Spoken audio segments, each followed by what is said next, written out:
స్పందన రాదండి. రైట్ అండి. ఎస్ కంటిన్యూ సుజాత గారు. ఎస్ మస్తాన్ రావు గారు నమస్తే అండి.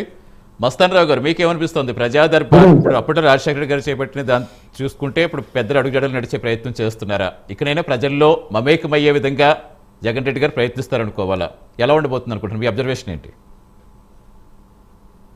సార్ గుడ్ ఈవినింగ్ అండి. గుడ్ ఈవినింగ్ చెప్పండి. నేను వీక్షకులకు ప్యానల్లో ఉన్న ఇతర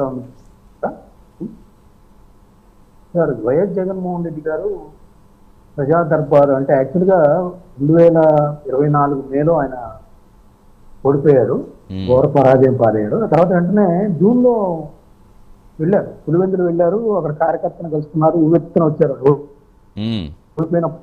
సో ఆ తర్వాత చూస్తే మనకి డిసెంబర్ 24 కూడా వెళ్ళారు ఆయన. డిసెంబర్ 24 పులివెందులు వెళ్ళారు, ప్రజా దర్బారు పెట్టారు. ఆ తర్వాత సెప్టెంబర్ మొన్న పులివెందులు అక్టోబర్లో కూడా వెళ్ళారు. అక్టోబరు డిసెంబర్లో లాస్ట్ ఇయర్ లేదు, June October December last year. సెప్టెంబర్లో కూడా వెళ్ళారు, ఎందుకంటే రాజశేఖర రెడ్డి గారి వర్ధంతి లాస్ట్ ఇయర్. మళ్ళీ ఈ ఇయర్ కూడా జూలై ఆగస్టులోనేమో జెడ్పీటీసీ ఎలక్షన్ జరిగింది, 6,000 ఘోర పరాజయం. అక్కడ కూడా 30 ఏళ్ల తర్వాత జెడ్పీటీసీ ఓడిపోయారు. అవును. ఆ ఓడిపోయిన పరిస్థితుల్లో ఆయన మళ్ళీ సెప్టెంబర్లో వెళ్ళారు. ఆగస్టులో డిఫీట్ అయ్యారు, వాళ్ళ క్యాండిడేట్ డిఫీట్ అయ్యారు. మళ్ళీ సెప్టెంబర్లో వెళ్ళారు, అప్పుడు కూడా ప్రజా దర్బారు పెట్టారు. సో ఆ ప్రజా దర్బార్కి ఎప్పుడూ కూడా విపరీతమైన జనాలు అయితే వస్తూ ఉంటారు. లోకల్గా వస్తారు, రాష్ట్ర వ్యాప్తంగా కొంతమంది జగన్ గారిని ముఖ్యమంత్రిగా లాస్ట్ 5 years చేశారు కదా. సో వస్తారు, అనేక రకాలైన గ్రీవెన్స్ ఆయనకి ఇస్తూ ఉంటారు. సో వాటన్నిటిని కూడా అక్కడున్న ఎంపీగా ఉన్న అవినాష్ రెడ్డి గారు సార్ట్అవుట్ చేస్తారు. అక్కడ ఉన్న పిఏ రవి, జగన్ గారి పిఏ రవి అని ఉంటాడు నియోజకవర్గానికి సంబంధించి. అంతకుముందు పులివెందుల డెవలప్ పాడాకి సంబంధించి కూడా అతను అధికారిగా ఉండేవాడు, పిఏగా చూస్తూ అవన్నీ కూడా ప్రజల నుంచి ఏదైతే గ్రీవెన్స్ వస్తాయో చూస్తాం. ఆ తర్వాత రాష్ట్ర వ్యాప్తంగా కొన్ని జగన్ గారికి ఇచ్చే వాటిని అక్కడున్న పిఏ నాగేశ్వర రెడ్డి గారు ఉంటారు తాడేపల్లిలో, ఆయనకి పంపిస్తారు. అయితే వాటిలో ఎంతవరకు సార్ట్ అవుట్ అవుతున్నాయి అంటే, వాటిలో సార్ట్ అవుట్ అయితే చాలా వరకు కావట్లేదు, ఎందుకంటే మనీ రిలేటెడ్గా ఉంటుంది. రెండోది ఏంటంటే పులివెందుల సమస్యలు, పులివెందుల ప్రజలు నియోజకవర్గంలో ఎదుర్కొన్న సమస్యలకు సంబంధించి రైతులు కావచ్చు చాలా మంది ఆయన దృష్టికి తెస్తా ఉన్నారు. ఆ కడప జిల్లాలో అన్నమయ్య ప్రాజెక్టులో ఇతోడికి ఇల్లు కట్టలేదు అనేది కూడా తెస్తా ఉన్నారు. అయితే ఆయన వాళ్ళందరికీ ఏం చెప్తారంటే, ఎందుకంటే అసెంబ్లీకి ఏమి వెళ్ళరు కదా, అసెంబ్లీలో జనరల్గా ఏంటంటే నియోజకవర్గంలో ప్రజా దర్బారు పెడుతున్నారు. తెలుగుదేశం పార్టీకి సంబంధించి కూడా 164 కూటమి సర్కార్లో ఉన్నోళ్ళు ఆయా నియోజకవర్గాల్లో పెడతా ఉన్నారు ప్రజా దర్బారు. వాళ్ళు ఏంటంటే వాళ్ళకి సంబంధించి ఎంతో కొంత అసెంబ్లీలో ప్రస్తావిస్తారు.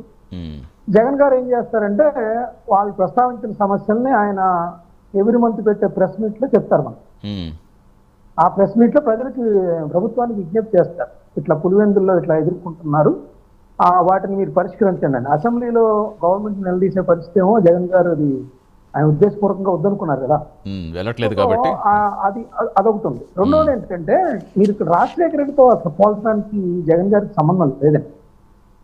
ఎందుకు లేదు అంటే, వైఎస్ రాజశేఖర రెడ్డి గారు అధికారంలో లేనప్పుడు ప్రజలతో ఉన్నారు, అధికారంలో వచ్చిన తర్వాత ఉదయాన్నే 5ంటికి ఆయన ప్రజల్ని దగ్గర నుంచి ముఖ్య నేతల్ని ఎవరైతే అపాయింట్మెంట్ నుండి కలవాలనుకుంటారో వాళ్ళందరినీ కలిసేవాళ్ళు 5ంటి దగ్గర నుంచి. ప్రతిరోజు 1 గంట మాత్రం ఖచ్చితంగా పూరర్ పీపుల్, అసలు వాళ్ళు ఎవరో తెలియదు, అక్కడ గేట్ దగ్గరికి వచ్చి నుంచుంటే చాలు, వాళ్ళ అమ్మాయి పెళ్ళనో లేకపోతే ఉద్యోగం అనో ప్రైవేట్ ఉద్యోగం అనో ఏదో ఒకటి, మా ఇల్లు ఆక్రమించుకున్నారు లేకపోతే మా స్థలం ప్రయత్నించేవారు, ఖచ్చితంగా జరిగేది. రాజశేఖర రెడ్డి జగన్ గారు ఎప్పుడైనా అధికారంలోకి వచ్చిన తర్వాత ఒక్క రోజు కూడా ప్రజా దర్బార్ అనేది ఆయన కార్యాలయంలో తాడేపల్లిలో ఎప్పుడు నిర్వహించలేదు. దానికి సంబంధించి అధికారంలో వచ్చిన కొత్తలో అయితే ఏర్పాట్లు చేశారు. ఆ క్యాంప్ కార్యాలయంలో ప్రజలు వస్తే ఎలా కూర్చోబెట్టాలి, ఏంటి, టెంట్లు ఎక్కడ, క్యూలు ఏంటి, అన్ని చేశారు. ఆయనకి ఇప్పుడు విజయసాయి రెడ్డి గారు అంటే, నేను ఇప్పుడు ఎందుకు ప్రస్తావిస్తున్నట్టు విమర్శ కాదు, ఆయనకి ఎవరు చెప్పారు అంటే తెలియదు, కానీ విజయసాయి రెడ్డి గారు ఇప్పుడు అన్నట్టు ఆయన చుట్టూ కోటరీ ఉన్నారు, ఆయన దగ్గరికి జనాలు రానివ్వరు అంటున్నారు, చెప్పారు ఇవాళ నిన్న కూడా చెప్పినట్టున్నారు. సో ఆ విధంగా అధికారంలో ఉన్నప్పుడు ఏంటంటే అక్కడికి వచ్చి వీళ్ళందరూ అంటే వాళ్ళు చెప్పింది తెలుగుదేశం అనుకూల మీడియా ఉంటారు, వాళ్ళందరూ యాడ్వర్స్ గా సీఎంకి యాడ్వర్స్, అప్పుడున్న సీఎం అంటే జగన్ గారు యాడ్వర్స్ గా న్యూస్ ఇచ్చే అవకాశం ఉంటుంది కాబట్టి వాళ్ళందరినీ తీసుకురావడం, లేకపోతే ఏమన్నా ఆయన సెక్యూరిటీకి ప్రాబ్లం వస్తుందని ఆ చేసిన ఏర్పాట్లన్నీ నిరర్థకంగా మార్చేశారు. ఒక్కరోజు కూడా లోపలికి సెలవు చేసిన పరిస్థితి కానీ, ఆ ప్రజా దర్బారుకి అయితే ఏర్పాట్లు చేశారో వాటిని ఉపయోగించే పరిస్థితి లేనే లేదు. దానిలో ఎటువంటి సందేహం లేదు, అది అందరికీ తెలుసు. అది వైఎస్ఆర్సీపీలో అప్పుడున్న క్యాంపు కార్యాలయంలో అధికారిగా చేసే వాళ్ళకి కానీ, లేకపోతే అక్కడ ఉన్న సమాచార శాఖ అధికారులకు కానీ అందరికీ తెలుసు. ఎందుకంటే చాలా మంది మీకు చూస్తే రాజమండ్రి నుంచి ఒక ఆమె వచ్చి అక్కడ సూసైడ్ కూడా అటెంప్ట్ చేసింది, లోపలికి ఎలా చేయకపోవటం. తర్వాత కాలంలో ఏం చేశారు, అక్కడ క్యాంప్ కార్యాలయం దగ్గరలో అక్కడ కట్ట ఉంది, ఆ కట్ట మీద ఒక స్పందన అనేది ఏర్పాటు చేశారు. జగన్ గారు ఎవరు ఉండరు, ఎవరన్నా గ్రీవెన్స్ తో వస్తే ఆ స్పందనలో ఒక డేటా ఎంట్రీ ఆపరేటర్ కూర్చునేవాడు, అతనికి ఇచ్చేసేసి వెళ్ళిపోవాలి.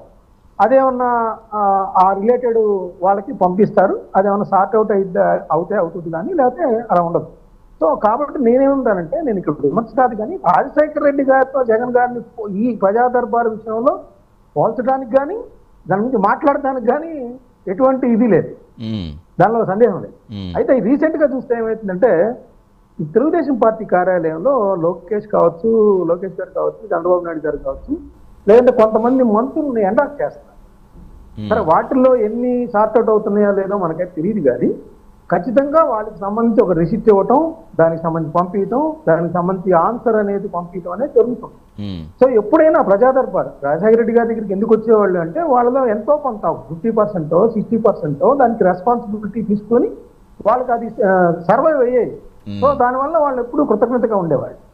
జగన్ గారికి సంబంధించి ఏంటంటే, ప్రజా సంకల్ప యాత్రలో కానీ ఓదార్పు యాత్రలో కానీ జనాల్ని కలిశారు చెప్తే, అధికారం వచ్చిన తర్వాత మాత్రం ఎవరిని కలవలేదు. ఈవెన్ కార్యకర్తల్ని కూడా కలవలేకపోయానని జగన్ గారు చెప్పారు. వాళ్ళ కార్యకర్తలనే కలవలేకపోయి జగన్ గారు చెప్పారు. నిజానికి మీరు అందరూ కనుక గమనించినట్టయితే 2025 జనవరి నుంచి కార్యకర్తల ఇళ్ల దగ్గరికి వెళ్ళి నేను వాళ్ళతో మమేకమవుతానని ప్రకటించాను.